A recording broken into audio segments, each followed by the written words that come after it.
Right then, to get onto your service menu on any BMW with a screen built into the dials, basically start the system up without starting the engine, just press your start button.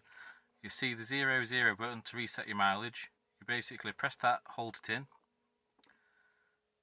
It'll come up with your service menu, and to scroll through this menu, you press the same button to skip through to the next step. So you do brake fluid, your engine oil, vehicle check, rear brake pads, front brake pads, brake fluid.